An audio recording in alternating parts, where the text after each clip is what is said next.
Vamos estar orando por ele, por Karina, que Deus esteja abençoando a eles, aos filhos.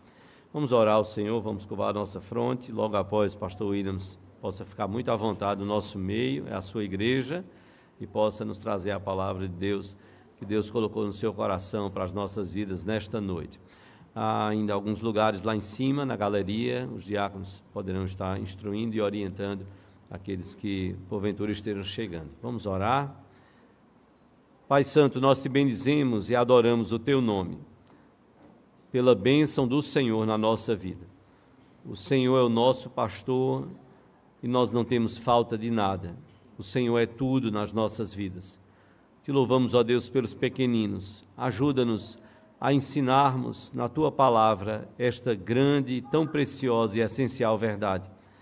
Ajuda-nos a também demonstrar aos nossos pequeninos através das nossas vidas, do nosso falar, do nosso agir.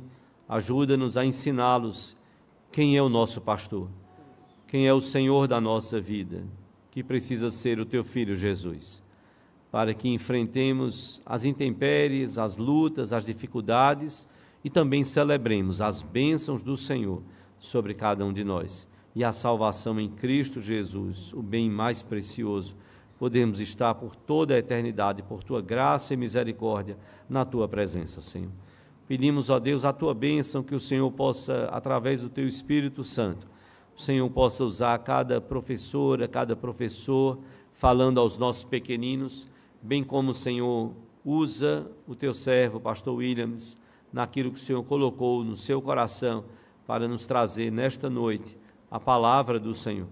Que o Senhor possa usá-lo como instrumento nas tuas mãos para edificação e salvação de vidas, para a glória do teu nome. Pedimos a tua bênção sobre ele, sobre Karina, sobre os seus filhos, que o Senhor esteja abençoando esta família, o propósito do coração deles, o trabalho que eles têm desenvolvido, que o Senhor esteja com eles, possa abençoá-los ricamente.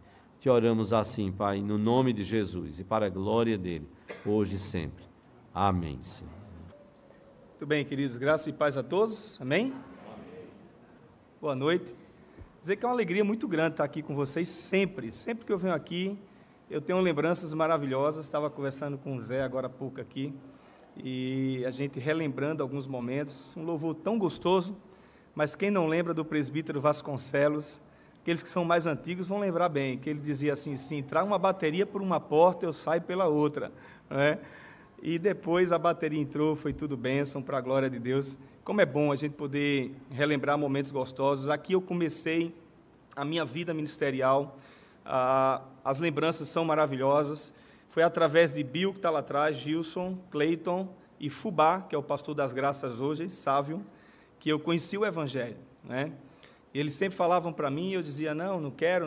Um belo dia, no meu beliche, em cima, na minha cama, depois de um aniversário, chegando 3 horas da manhã, aniversário do meu pai, eu ali me derramei em lágrimas, sozinho, e disse, Jesus, eu quero te seguir a partir de hoje, né?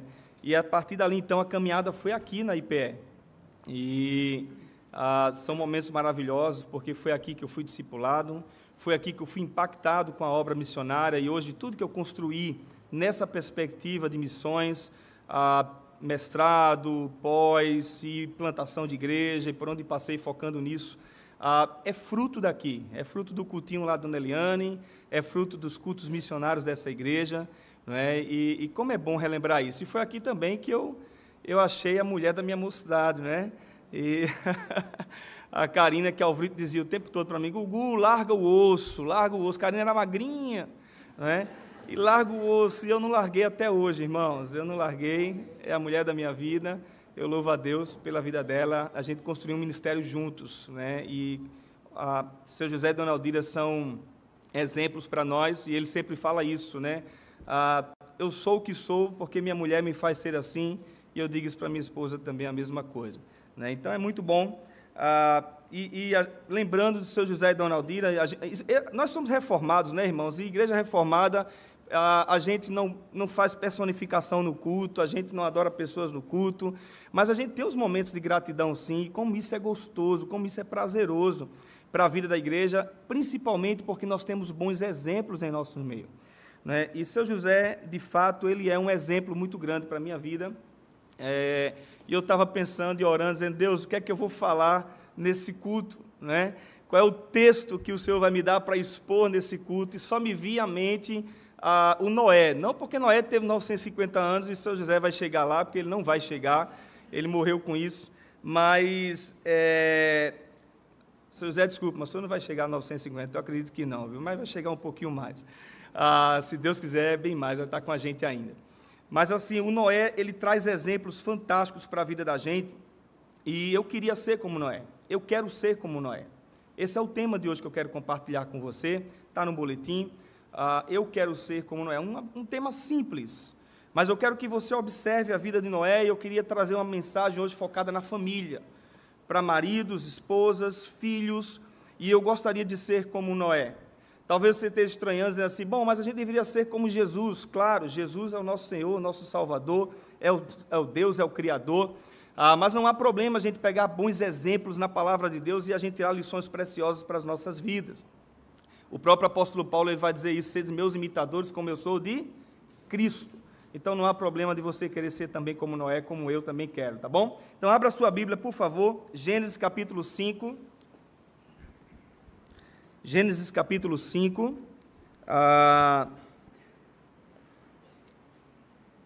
Gênesis capítulo 6, versículos de 5 a 9. E depois nós vamos passear um pouquinho ainda no texto, e depois vamos para o capítulo 7. Eu não vou ler o texto todo, é um texto longo. Mas Gênesis capítulo 6, versículos de 5 a 9. Iniciando o texto, então, diz assim a palavra do Senhor. O Senhor viu que a perversidade do homem tinha aumentado na terra, e que toda a inclinação dos pensamentos do seu coração era sempre e somente para o mal. Então o Senhor arrependeu-se de ter feito o homem sobre a terra, e isso cortou-lhe o coração. Disse o Senhor, farei desaparecer da face da terra o homem que criei, os homens e também os animais grandes, e os animais pequenos, e as aves do céu. Arrependo-me, olha só, arrependo-me de havê-los feito. A Noé, o Senhor mostrou benevolência. Essa é a história, agora versículo 9, por favor, dá um pulo para o versículo 9. Essa é a história da família de Noé. Noé era um homem justo, íntegro, entre o povo de sua época. Noé andava com Deus. Agora vá para o capítulo 11, versículo 11, aliás, ainda do capítulo 6. Diz assim, ora, a terra estava corrompida aos olhos de Deus e cheia de violência. Ao ver como a terra se corrompera, pois toda a humanidade havia corrompido a sua conduta, Deus disse a Noé, darei fim a todos os seres humanos, porque a terra encheu-se de violência por causa deles. Eu os destruirei com a terra. Agora sim, capítulo 7, e você vai para o versículo 7 do capítulo 7. Olha aqui, texto fantástico, versículo fantástico agora, que diz assim, Noé entrou na arca, e com ele e seus filhos, e sua mulher, e as mulheres dos seus filhos, por causa das águas do dilúvio.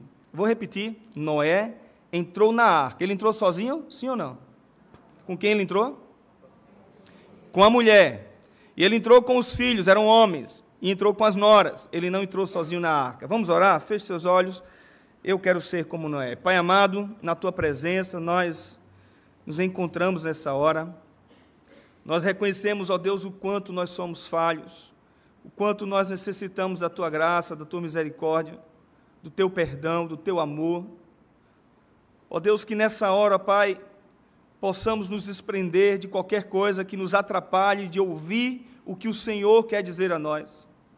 Senhor, não nos deixa sair daqui da mesma forma como nós entramos, mas que o Senhor e a tua palavra, a tua santa palavra, possa impactar nossas vidas de forma tal que saiamos daqui, ó Deus, para um quebrantamento de vida, para uma mudança de vida, para um relacionamento profundo com o Senhor. Ó Deus, ó Espírito Santo de Deus, fala conosco nessa hora, que Jesus Cristo cresça e que eu diminua para a honra e para a glória do Senhor, em nome de Jesus. Amém. Amém. Muito bem, quando você chega a 80 anos, ou talvez ainda você está na caminhada, eu estou com 4,7, nós, quando chegamos nessa idade, e a idade vai passando, a pergunta que fica na nossa mente, pelo menos na minha fica, não sei se na sua e deveria ficar, qual o legado que você quer deixar? Qual o legado que você quer deixar como homem, como cidadão, como pai, como filho, como marido? Qual o legado que você quer deixar, principalmente para a sua família?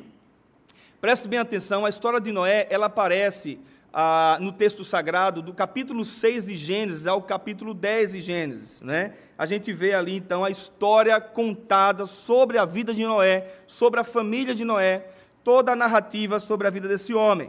Eu vou destacar aqui, eu quero expor o texto do capítulo 6, uma parte do capítulo 7, mas eu preciso retomar com vocês um pouquinho lá atrás, para você entender o contexto de Noé. Presta bem atenção. Os dias de Noé não eram dias fáceis, e isso tem um motivo. Lá atrás, no mesmo livro de Gênesis, capítulo de 1 a 3, nós vamos ver que Deus criou o homem de que forma? Perfeito. Perfeito como Deus é perfeito.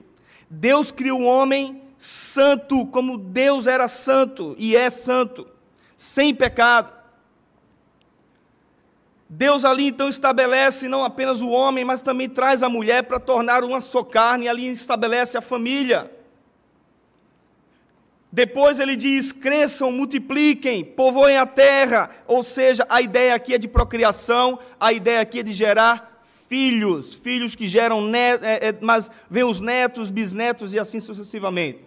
Ou seja, Deus cria o homem perfeito, Deus cria a família, Deus cria marido, esposa e filhos no início da criação. Estamos em Gênesis capítulo 1 até o capítulo 3. Ainda nesse mesmo contexto, nós temos então, Deus dá uma ordem ao homem na criação. Deus disse, você pode fazer de tudo, tudo que foi feito foi para você. Lembra na criação, quando Deus diz assim, Ele cria o sol, Ele cria a lua, Ele cria tudo, aquilo que nós cremos no criacionismo, segundo as Escrituras, e Ele diz, era bom, era bom, era bom. Mas quando Ele cria o homem, vem a expressão, era muito bom.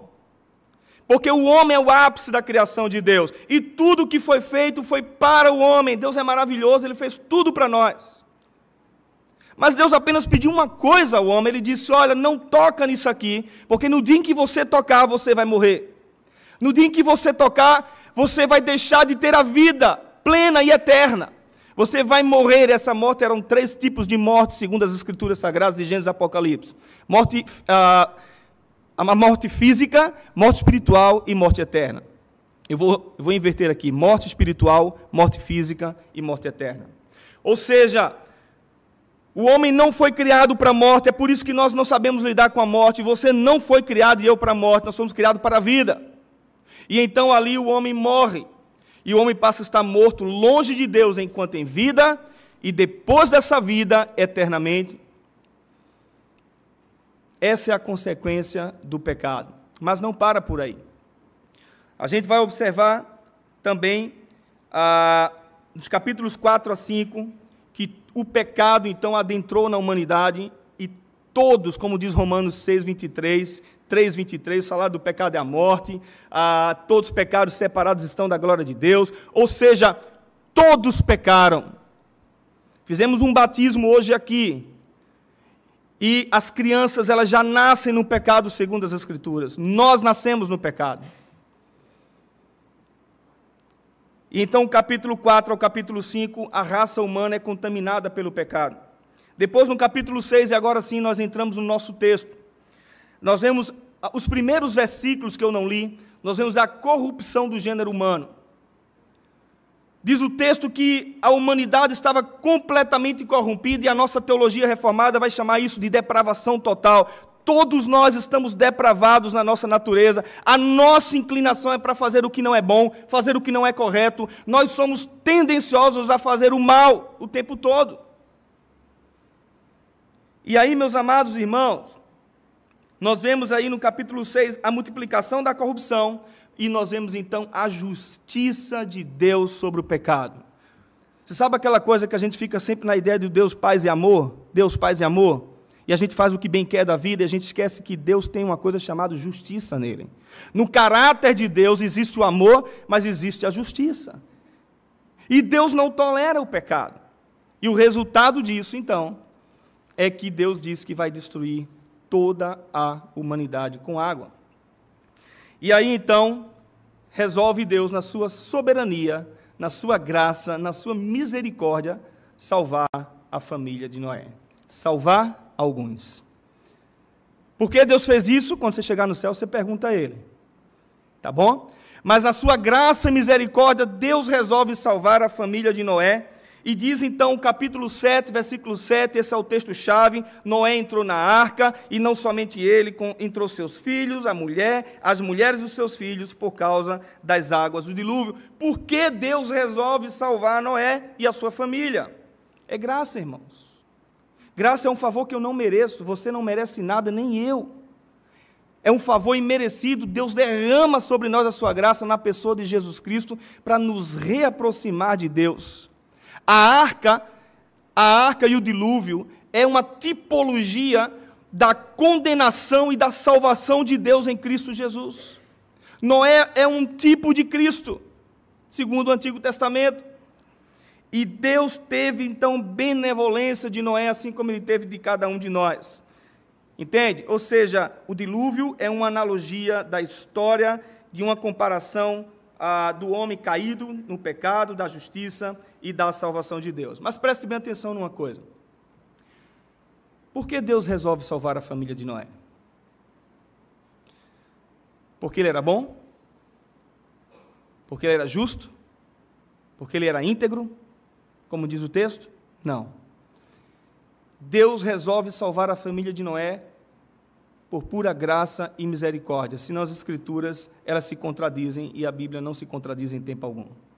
Mas, tem um detalhe importante para você sair daqui entendendo. Deus, Ele se alegra. Deus, Ele requer de nós intimidade, proximidade com Ele. Deus requer de nós compromisso com Ele. E Noé tinha esse compromisso para com Deus. Então eu estou tentando dizer para você, segundo as Escrituras Sagradas, preste bem atenção nisso, não foi mérito de Noé que fez Noé entrar naquela arca. Pura graça e misericórdia de Deus, mas Deus se alegra quando seus servos o buscam, o servem, andam com Ele. E Noé era um homem assim, e eu quero ser como Noé. Sabe por quê? Porque o texto vai dizer para a gente, em primeiro lugar, que Noé foi um homem diferente dos demais de sua época. Isso fica claro no texto, em meio a uma geração corrompida pelo pecado, em meio a uma geração completamente destruída pelo pecado. Diz o texto que Noé era um homem que se destacava, ele era diferente dos demais da sua época, e Moisés, que escreveu o Gênesis, faz questão de relatar isso. Os versículos de 5 a 11, eu quero relatar ele para você, presta bem atenção, mostra, primeiro o texto, a perversidade do homem havia aumentado, não é isso que o texto diz? Depois, a inclinação do homem era somente para o mal. Depois, a terra estava corrompida e cheia de violência. Essa era a humanidade nos dias de Noé. Diferente de hoje? Sim ou não? É diferente de hoje? Esse era o contexto em que Noé vivia. Num contexto de maldade, num contexto de multiplicação, de pecado, de ganância, de promiscuidade. Mas Deus teve benevolência de Noé. E aí, meus amados irmãos, o contexto de Noé era de completa ausência de Deus. A coisa era tão séria que nos versículos 6, 7, 12 e 13, Deus resolve destruir tudo. E no versículo 6 diz assim: Deus se arrependeu de ter feito o homem. Deus se arrependeu de ter feito o homem. E aqui, deixa eu explicar isso aqui para você, porque também não há contradição nas Sagradas Escrituras. Deus não é um Deus que volta atrás naquilo que diz. Deus não foi pego de surpresa em momento algum, quando então o Adão, Eva peca, se afasta de Deus, os filhos começam a multiplicar o pecado, a geração começa a aumentar no pecado. Deus não foi pego de surpresa. Ele sabia de tudo. Ele é onisciente em tudo. Então, eu agora vou destruir o mundo, eu agora vou destruir tudo com água e tal, porque não era bem assim que eu tinha feito. Não! Deus sabia que o homem iria pecar. Ele tanto sabia que ele envia Jesus Cristo pelo nosso pecado. Desde a eternidade, Ele já separou Jesus como seu único filho para dar vida por nós. Para nos salvar, porque não há um justo sequer. E aí, meus amados irmãos, Deus não foi pego de surpresa. A ideia do texto que ele se arrependeu aqui na teologia, a ideia é que esse arrependimento tem a ver com o derramar da justiça de Deus sobre a humanidade. Ele iria derramar sua justiça. Isso aqui é uma expressão que a gente chama de antropopatismo, atribuições de sentimentos humanos a Deus, para que a gente entenda o ser de Deus. Deus iria derramar a sua justiça, porque Deus não tolera o pecado. O homem não passa impune com o seu pecado. E aí Deus resolve exercer a sua justiça, mas o texto vai dizer, Deus viu em Noé um homem diferente. Olha agora aí o versículo 9. Como é que ele via Noé? Versículo 9. Noé era um homem o quê? Justo. O que mais que ele tinha de característica? Íntegro entre o povo de sua época. Qual é a terceira característica? Ele andava com Deus. Esse era o Noé. E eu estava compartilhando com Karina, os meninos em casa, a gente sempre compartilha. Seu José, glória, toda a honra seja dada a Deus. Cadê seu José aqui? Ele aqui. O senhor tem essas características. E isso é muito bom. E eu tenho certeza que muitos de vocês que estão sentados aqui têm essa característica. Mas, vez por outra, Satanás tenta deturpar, destruir aquilo que Deus nos deixou em sua palavra e nos afastar dos caminhos dele.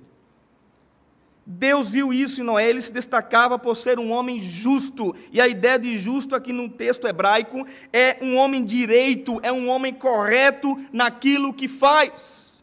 Não existe jeitinho brasileiro. Você sabe aquela coisa que a gente condena o político, porque o político é errado, mas o político já foi povo um dia, e nós subornamos o guarda, nós não pagamos os impostos, nós tratamos mal os nossos funcionários. Você percebe isso? Ou seja, o texto está dizendo que ele era um homem correto no que ele fazia. Seja com sua família, seja lá fora no mundo. Tudo que ele fazia, ele procurava andar de forma correta. Mas o texto vai dizer também que ele era íntegro. E aqui, um dos significados de integridade no hebraico é alguém que não sofreu alteração. Alguém que permaneceu intacto, do mesmo jeito que era. Ou seja, Noé tinha integridade de vida, ele procurava não se corromper, ele procurava andar correto, e na medida que ele andava correto, ainda mais ele permanecia assim, ele permanecia intacto. E aí o texto não para, diz então que ele andava com Deus. Andar com Deus, irmãos, eu costumo falar muito isso na nossa igreja, por onde eu passo. Andar com Deus tem a ver com intimidade. Andar com Deus implica você conversar com Deus, ouvir Deus, porque é assim quando nós somos íntimos uns dos outros, sim ou não? Não é verdade? Quando você é tão próximo, tão íntimo da sua esposa, você tem conversa com ela, você tem conversa com seus filhos. É assim a nossa relação para com Deus. Deus não requer de nós religiosidade, vinha domingo a domingo após a igreja, sentar num banco e ir embora para casa. Deus não se agrada disso, é só ler Isaías que você vai entender que o texto é muito pesado lá. O que é que adianta a multidão dos vossos holocaustos, dos vossos sacrifícios? Tudo isso é abominação para mim, né? Ou seja, Deus requer intimidade. Noé andava com Deus. Ele tinha relacionamento com Deus. Ele buscava Deus. Isso andar com Deus não é outra coisa a não ser isso. Então, Noé, ele era íntegro, ele era justo e ele andava com Deus. Agora vamos trazer isso para a nossa realidade. Vamos trazer isso para a minha vida e para a sua vida. Nós somos pecadores, sim ou não? Noé era pecador também, sim ou não? A nossa tendência é fazer o que não é correto. A nossa integridade foi corrompida pelo pecado. A nossa comunhão foi interrompida para com Deus. O nosso relacionamento, a nossa intimidade foi interrompida. Mas assim como Noé, Deus nos escolheu para sermos dele. Antes da fundação do mundo, ele já sabia que você seria dele. E aí, meus amados irmãos, ele providencia uma solução para salvar a vida de Noé, assim como ele providenciou para nós. E aqui, então, perceba que o texto mostra que antes de Deus anunciar o dilúvio para Noé, o texto vai dizer que ele já andava com Deus. Ele já andava, ele já tinha intimidade com Deus. Isso não é diferente de mim e de você. Deus nos justificou no momento em que eu disse: Jesus, entra na minha vida. Eu te recebo como meu Senhor e meu Salvador. Você se tornou justo segundo a palavra de Deus. E agora anda como um justo lá fora. Anda como justo na sua casa. Procura fazer o que é certo. Procura fazer o que é correto. Mas não só isso. A Bíblia vai dizer que Ele nos santificou. E aqui exatamente a ideia de lutar contra a nossa natureza corrompida pelo pecado. Isso tem a ver com integridade. Manter-se fiel a Deus, andando de forma correta. Mas, ao mesmo tempo, nós vemos também nas Escrituras Sagradas que Ele nos reaproximou dEle, quando Jesus paga o preço na cruz do Calvário pelos nossos pecados. Isso implica, então, sabe o quê? Andar com Deus. Intimidade com Deus. Assim foi Noé. Assim como Noé nos chamou para ser, Deus chamou Noé para ser diferente, Deus também chama a mim e a você para ser diferente. Sabe aquela coisa, irmãos, dos nada demais que a gente vê na sociedade? Isso não tem nada demais, isso tem adentrado na vida da igreja. Estávamos conversando isso esses dias lá na casa do seu José e Dona Aldira, falando exatamente sobre isso. A palavra de Deus tem sido negociada o tempo todo. E os nada demais têm adentrado dentro da igreja, a normalidade pecaminosa em que o mundo vive, que são contrárias à palavra de Deus, irmãos, isso tem adentrado em nossas vidas. E na prática, precisamos ser justo, correto, sem, como eu falei antes, os jeitinhos brasileiros que a gente tem mania de dar. É manter a nossa integridade permanecendo naquilo que é correto, é priorizar Deus em primeiro lugar em nossas vidas, e sempre perguntando assim, lembra daquele livretozinho que tinha? Acho que Alvrito vai lembrar, em meus passos, o que faria? Jesus. Em seus passos, o que é que faria Jesus quando você está na frente do computador lá, olhando o que não deve? Em seus passos, como Jesus trataria a sua esposa, o seu marido?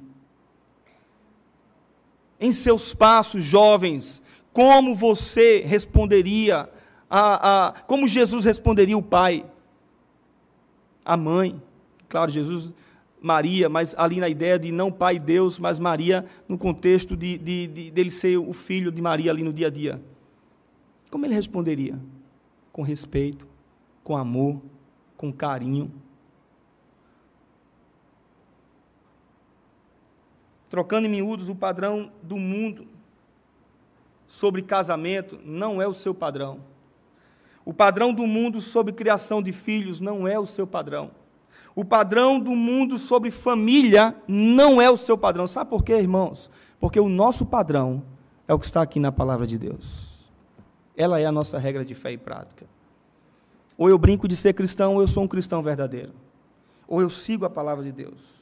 Esse é o nosso padrão. Então, seja diferente como Noé. Seja diferente. Noé, na sociedade corrompida em que ele vivia, Deus olhou para Noé e disse: ali vai um homem que me agrada. Ali tem um homem consagrado. Seja diferente para com seus filhos. Seja diferente no seu casamento. Trate sua esposa com dignidade. Trate seu marido com respeito. Seja diferente na criação dos filhos. Os filhos hoje vivem dentro de uma bolha. Os pais não têm tempo mais para os filhos, porque, na verdade, tempo é uma questão de prioridade, mas não tem prioridade. E recompensam os filhos com presentes, recompensam os filhos com tablets, iPads, celulares, seja lá o que for. E não sabe o mal que eles estão causando aos filhos. Seja diferente na igreja, ame, perdoe, cuide, tenha misericórdia, sirva com alegria. Há uma máxima aí no mundo, principalmente nos Estados Unidos, a expressão que se usa é voluntariado na igreja. Eu sou um voluntário na igreja, eu sirvo no ministério de louvor. Eu sou um voluntário. Voluntário coisa nenhuma, você é servo. Você é servo. Nós somos servos, nós temos que servir a Jesus. Com voluntariedade, sim. seja diferente como cidadão, seja diferente como as pessoas. Noé era um homem diferente dos demais. Em segundo lugar, ele era um homem obediente na construção de uma proteção para a família. Ele era um homem obediente. Veja o versículo 13. Deus disse a Noé que daria fim aos homens e daria fim a toda a criação. Depois, 14 a 17, Deus manda Noé fazer uma arca e dá todas as medidas, especificações da arca. Olha, faz isso, faz aquilo, faz o piso A, o piso B, dá toda a orientação a Noé. Versículo 18, Deus diz para Noé: mas com você estabelecerei a minha aliança, e você entrará na arca com seus filhos, sua mulher e a mulher dos seus filhos. E aí vem o versículo 19 a 21. Deus diz como ele deveria colocar os animais na arca e manter ali os alimentos. Depois, versículo 22, o texto vai dizer que Noé fez tudo que o Senhor havia dito. Tudo, ele não mudou nada. Ele fez absolutamente tudo que Deus havia dito a ele para fazer. Você sabe o que é isso, irmãos? Obediência. Fé. Obediência e fé, eu quero destacar um pouco isso aqui daqui a pouco. Obediência e fé. Porque Noé, ele obedece literalmente cada coordenada que Deus disse a ele para fazer da arca, mas não só isso, nunca havia chovido na terra. Que loucura é essa, Deus? Como pode? Nunca caiu água, uma água torrencial, isso nunca aconteceu. Noé cria. Ele acreditava na palavra do Senhor. Se Deus está dizendo, vai acontecer, então Deus está me dizendo, construa a proteção para proteger sua família, porque é você e sua família que vai entrar na arca, e ele então faz a arca para proteger a sua casa. Obediência para construir uma proteção para a sua família.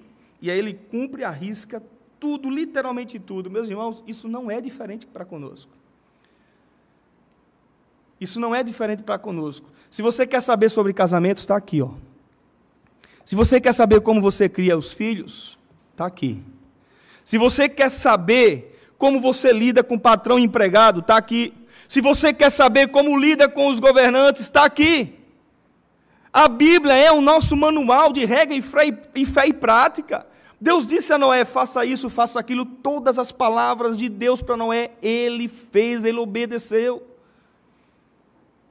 E Deus nos orienta a fazer o mesmo. Quem tem ouvidos, irmãos, como diz lá em Apocalipse, tem que ouvir o que o Espírito Santo está dizendo na igreja. A palavra de Deus, ela tem sido negociada. Esses dias eu ouvi uma frase que falou muito comigo, que a nossa geração de cristão hoje, eu não gosto muito da palavra crente, me desculpa a honestidade, porque crente até o diabo é, né? Mas ele crê que Deus existe, né? E treme, é isso que a Bíblia diz. Mas a nossa geração de cristão é semi-analfabeta de Bíblia e analfabeta de teologia. Não conhece a palavra de Deus. Vive de experiencialismo, não lê a palavra, não ora. E eu louvo a Deus pelo Macedônia na minha vida, Instituto Bíblico Missionário. Eu louvo a Deus pelo discipulado que eu tive aqui nessa igreja, que eu tenho textos até hoje de cor na minha cabeça. Não foi esse seminário que me deu. Foi essa igreja aqui.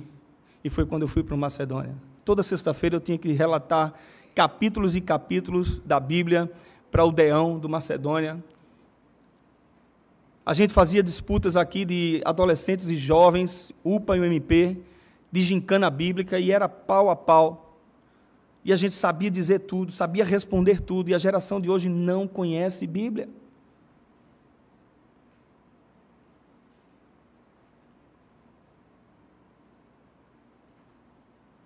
Construa uma arca para proteger a sua casa, obedeça a Deus. Obedeça a Deus. Construa uma arca contra as más influências. É o amigo que está do seu lado, às vezes é parente mesmo que está do seu lado. Pessoas que estão ali te influenciando o tempo todo. Cuidado, principalmente os jovens aqui presentes, a turma que gosta de ficar lá em cima. Construa uma arca para proteger a sua vida. Construa uma arca contra as investidas de Satanás, contra o seu casamento. Você sabe aquela carona que você sempre dá para uma mulher? Evita isso. Você sabe aquela conversinha que você fica de WhatsApp, de Instagram, de estar conversando com mulher, homem casado, para com isso. Para com essa coisa. Porque o Satanás ele só quer uma brechinha para destruir a tua vida e o teu casamento. Ele só quer um pouquinho para de estar dando brechas para Satanás acabar com sua vida. Não tem um aconselhamento pastoral, e uma das coisas que a gente mais investiu no ministério, eu e Karina, em aconselhamento de casais. Não tem um que começou assim, eu vi, agora pronto, eu fui para o motel e adulterei. Não tem. Começa sorrateiramente. Cuida do seu casamento. Ame sua esposa, ame seu marido, valorize. Respeite. Blinde o seu casamento. As investidas de Satanás que nós vemos hoje com a criação de filhos. Esses dias eu falei com um pastor lá da Pensilvânia, amigo meu, e ele disse assim: William, estou com um problema seríssimo aqui na igreja, ora por favor, porque tem uma menina envolvida com drogas, com pessoas que repassam drogas, etc, etc, e a menina está arruinada, os pais arrasados, acabados. E ele disse: ora por isso. E eu disse: olha, mas você tem conversado com ela? Tenho. E os pais têm conversado com ela? Tem, mas o Estado não deixa o pai fazer nada e a mãe fazer nada. Porque não pode repreender.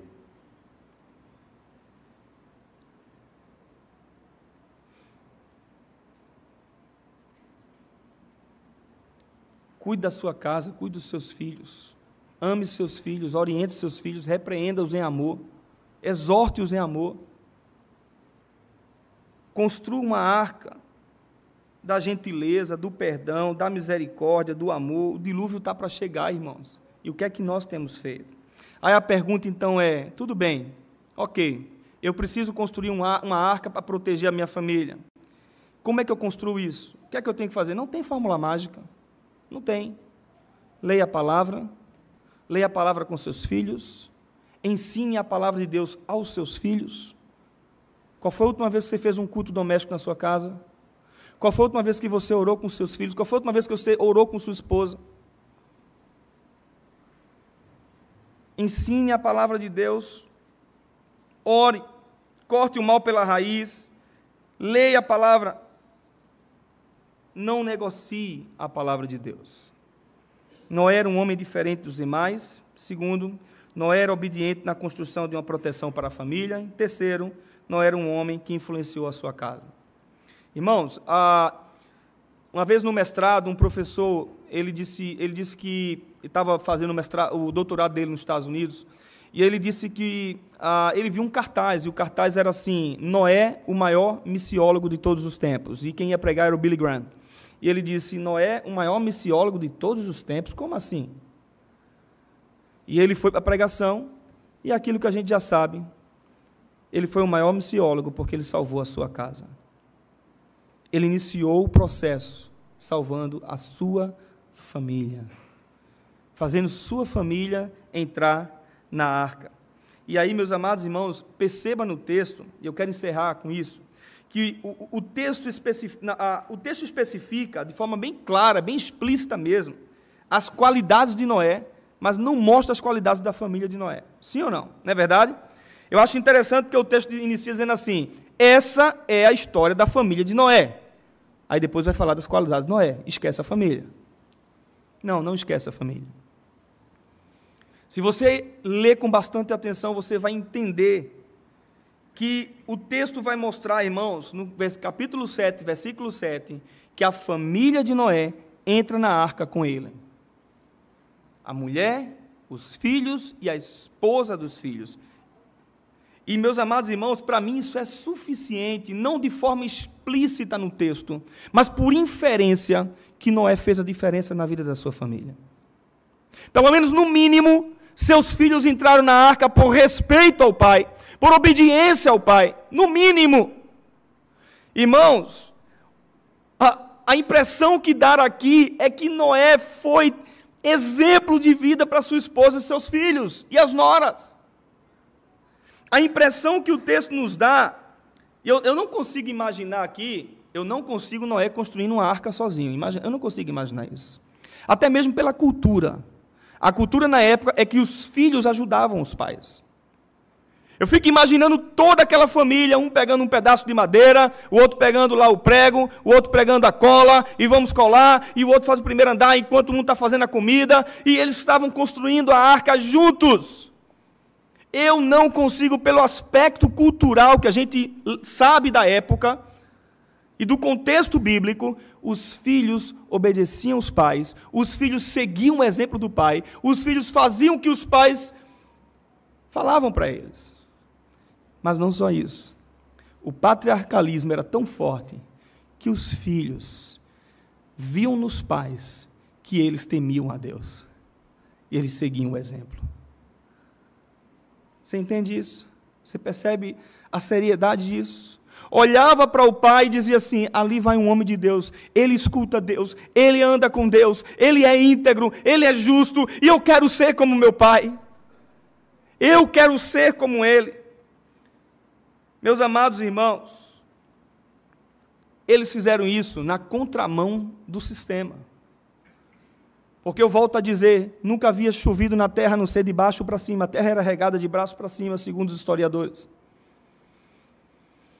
Nunca havia chovido na terra. Então eles fizeram isso na contramão, eles não questionaram o pai. E ainda que talvez houvesse qualquer questionamento no seu íntimo, no seu coração, e talvez até tivesse: pai, fala sério, Deus falou isso mesmo para você? Falou, meu filho. Deus disse que era para construir um barco tão grande assim, uma coisa tão... meu filho, Deus disse isso mesmo. Então qualquer questionamento que talvez eles tenham feito, meus irmãos, ainda assim, eles seguiram o exemplo do pai, eles não deixaram o pai entrar sozinho naquela arca, eles entraram juntos com o pai. Noé foi um exemplo de vida para os seus filhos. Houve confiança no pai, houve confiança no que Deus disse ao pai. E eles entenderam que precisavam construir algo para proteger a casa. Para proteger a casa. E aí, meus amados irmãos, o desafio que fica para nós hoje aqui: trabalhe junto com sua família. Trabalhe junto. Nós vivemos uma geração que os filhos questionam os pais em tudo. Tudo questionam o pai e a mãe. E os mais velhos aqui vão lembrar que a gente não podia questionar o pai e a mãe, sim ou não? Eu estou errado no que eu estou falando? Não se questionava pai e mãe. Quando o pai falava, se obedecia. Vivemos uma geração hoje... Eu dei aula de português numa escola em Boca Raton, lá na Flórida. Estou de férias e estou desempregado, porque eu pedi demissão. E eu dei aula de português. Uma high school e uma middle school. E é impressionante, a gente fica assustado com essa geração de hoje. A geração do tablet, a geração do celular, a geração, desculpa a sinceridade, dos alienados. E não se respeita pai, não se respeita mãe. Uma geração de pais também, não somente de filhos, agora eu vou falar para vocês, de pais dominados pelos filhos. O filho é que dita a regra dentro de casa. E diz o que você tem que fazer, para onde você tem que ir, que horas você tem que dormir. Fui pastor minha vida toda. Meus filhos chegavam em casa de igreja, pastor Petrônio, a mesma coisa, não é diferente, de aconselhamento, de tudo, estava arrastado comigo para tudo. E hoje eles amam a igreja. Eles servem na igreja, eles tocam na igreja. Eles não querem estar em outro lugar. Eu não tenho um problema dizer assim, está jogando um play, está jogando qualquer coisa, assim, olha, para que agora está na hora de ir para um pequeno grupo, está na hora de ir para a igreja. Não tem problema, eles não me dizem, pai, deixa eu terminar. Não diz, eles simplesmente param tudo que estão fazendo e vão falar, sabe por quê? Porque eles viviam para servir a Deus, eles viviam para servir a igreja. Aí você vai dizer, mas você era pastor. Independentemente disso, cria essa cultura na sua casa, não deixa seus filhos ditar as regras daquilo que você, como um homem, agora falando para os homens, é líder espiritual da sua casa. Cuide da sua família, cuide. Os pais que não têm autoridade com os filhos, maridos que não são cabeça da família, as esposas que não deixam seus maridos assumir o seu papel dentro de casa, isso não é machismo, isso é Bíblia. Pais que terceirizam a criação dos filhos para o psicólogo, ou terceirizam a criação dos filhos para a igreja, ou para a escola. Nada contra psicólogo, escola e igreja, vocês sabem disso. Eu já encaminhei vários para psicólogos, não tenho problema com isso. Mas não terceiriza isso. É sua responsabilidade, é minha responsabilidade criar nossos filhos. Você está percebendo, meu irmão? Você está entendendo o que eu estou dizendo? Noé era um homem que ele, na contramão de todo o sistema, ele foi um exemplo de vida para os seus filhos, e os seus filhos seguiram o exemplo do seu pai. A pergunta é, que arca nós, hoje, precisamos construir para salvar a nossa casa? Qual é a arca que você precisa construir para salvar a sua família? Eu quero ser como Noé. Eu quero terminar dizendo que Noé foi um homem diferente dos demais. Noé foi um homem obediente na construção de uma proteção para a sua família, e Noé foi um homem que influenciou a sua casa. Seus filhos seguiram o seu exemplo. E aí, meus amados irmãos, lembra da pergunta inicial? A pergunta inicial foi, quando você chegou à idade que você chegou hoje, ou quando você pensa em chegar aos 80, como hoje nós estamos comemorando aqui, aliás, sendo grato a Deus pela vida do seu José, qual o legado que você quer deixar para a sua casa? Qual o legado que você quer deixar para os seus filhos, para a sua família? E aí, meus amados irmãos, eu quero voltar a dizer isso. Eu louvo a Deus, e a honra e glória é para Deus, porque eu vejo essas características na vida do meu sogro. E eu não tenho dúvida que tem muitos aqui também que têm essas características. Mas se por acaso Deus hoje falou o seu coração, e você anda falhando com essas características da vida de Noé, reflete isso na sua vida, muda, deixa Deus trabalhar no seu coração, trabalhe o seu casamento, deixa Deus trabalhar na vida dos seus filhos, deixa Deus trabalhar na sua vida, na vida dos seus pais, e saia daqui com um desejo no coração de ser como Noé. Vamos orar? Feche seus olhos.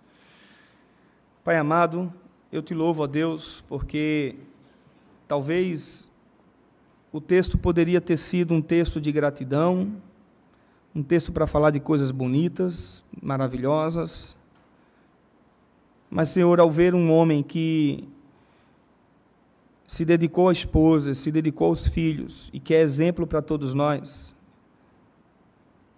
não tem outra coisa a não ser buscar na Tua Palavra a mesma coisa. E nós encontramos na vida de Noé, ó Deus, um exemplo para nós. Nos ajuda, Deus, a ser como Noé. Nos ajuda a viver como Noé. A entregar nossas vidas ao Senhor, para que o Senhor nos ajude, nos dando sabedoria nas nossas fraquezas, nas nossas falhas. A amar o Senhor, a amar a Tua Palavra, a seguir tudo que o Senhor diz na Sua Palavra, sem achismos. Ó Deus, tem misericórdia de nós, tem misericórdia dessa igreja. Eu entrego ela em Tuas mãos, entrego a vida do seu José e Dona Aldir e a família toda em Tuas mãos, que cada filho que aqui está hoje, que cada integrante da família Silva possa enxergar de que seu José era um homem dedicado ao Senhor e que nós precisamos fazer o mesmo. Em nome de Jesus. Amém. Amém. Deus abençoe a todos. Quando vocês quiserem ir na Flórida, eu estava em Massachusetts, na verdade não é 3 anos não, pastor, plantando igreja não, viu? Em 6 meses. Fomos para plantar a igreja, pandemia não deixou, outros problemas, e somente há 6 meses atrás que a gente começou um projeto de plantação de igreja numa cidade chamada Port St. Lucie, no meio entre Miami e Orlando. Então, se você quiser ir, você tem uma casa lá para estar lá com a gente, tá bom? E nos conhecer. Ore por nós, estamos com um grupo de 50, éramos 4 famílias, e hoje, graças a Deus, em 6 meses, nós temos 54 pessoas, e para a glória de Deus a gente está crescendo, tá bom? Deus abençoe a todos.